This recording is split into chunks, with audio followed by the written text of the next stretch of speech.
आम्हाला अतिशय सुंदर भेट दिली आहे. ते काय आपल्याला तिथून लक्षात आलं, तो लामण दिवा आहे. हा लामण दिवा मी एवढंच सांगतो की आम्हा सगळ्यांच्या घरी सदैव पेटत निश्चित राहील. फक्त तेवढे तेलाचे भाव खाली आले तर बरं होईल.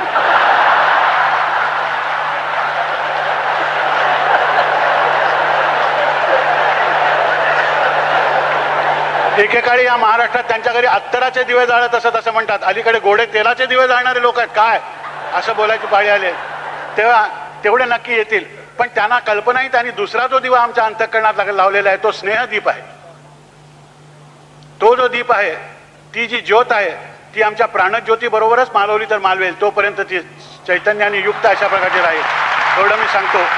आणि मला माहिती नाही की मान स्वीकारायला मी योग्य आहे की अयोग्य आहे, परंतु इतक्या लोकांनी ज्या अर्थी मी मोठा आहे असं ठरवलेलं आहे ते कदाचित असेल सुद्धा अशी शंका माझ्या मनात यायला लागलेली आहे. तिचं निरसन माझ्या कर्तृत्वाने लवकरच झाल्याशिवाय राहणार नाही हे मलाही माहिती आहे.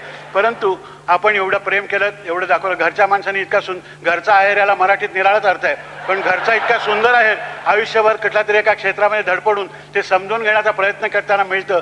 हा मोठा महत्त्वाचा प्रसंग आहे. हा आजन्म लक्षात राहावा अशा प्रकारचा प्रसंग आहे. आणि त्या प्रसंगाला आपण केवळ मराठी नावाच्या भावनेने जमलेले सगळेजण इथे एकत्र आहोत, यांच्या साक्षीने मिळावा याच्यासारखा तर गौरव नाही असं मी म्हणतो.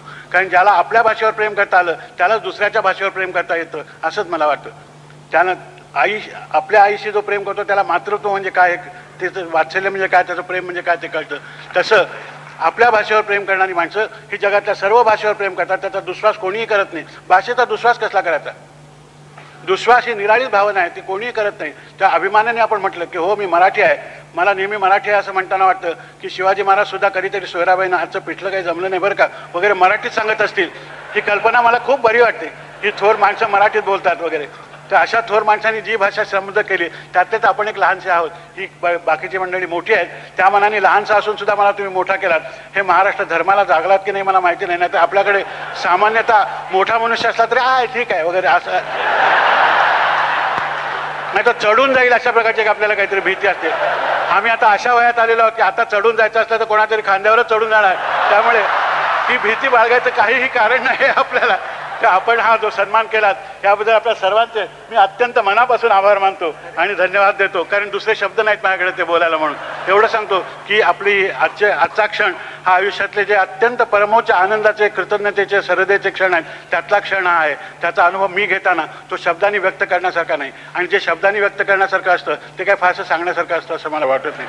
तर हा असा अनिर्वचनीय अनुभव दिल्याबद्दल मी पुन्हा एकदा आपलं ऋण व्यक्त करतो आणि कृतज्ञ वाटतो.